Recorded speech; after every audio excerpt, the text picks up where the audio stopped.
Good morning.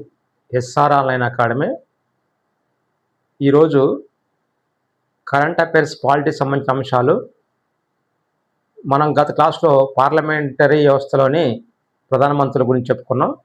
ఇప్పుడు ఆ parliamentary వ్యవస్థలో వచ్చిన ఈ చట్టాలు, రాజ్యాంగ సవరణ చట్టాలు ఉంటాయి. ఇటీవల కాలంలో వాటి మీద ఏపీపీఎస్సీ, టీజీపీఎస్సీ ఎగ్జామ్స్లో క్వశ్చన్స్ అడుగుతున్నాయి కాబట్టి వాటిని మనం ఒకసారి డిస్కస్ చేద్దాం. 99వ రాజ్యాంగ సవరణ చట్టం. ఈ 99వ రాజ్యాంగ సవరణ చట్టం ఇటుపక్క రాజ్యాంగ సవరణ చట్టం ఇస్తాడు, అటువైపు అది దేనికి సంబంధించిందో ఇస్తాడు. ఈ 99వ రాజ్యాంగ సవరణ చట్టం నేషనల్ జ్యుడిషియల్ అపాయింట్మెంట్ కమిటీ, జాతీయ న్యాయమూర్తుల నియామక కమిటీ, దానికి సంబంధించి చేశారు దీన్ని. 99వ రాజ్యాంగ సవరణ. ఈ 99వ రాజ్యాంగ సవరణని సుప్రీంకోర్టు కొట్టివేసింది.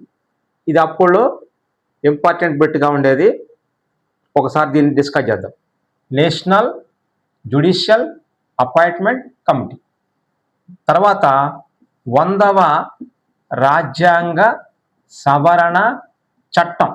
100వ రాజ్యాంగ సవరణ చట్టం ఇది దేనికి సంబంధించిందంటే బంగ్లాదేశ్ మరియు భారతదేశాల మధ్య టెరిటోరీస్ అంటే భూభాగాల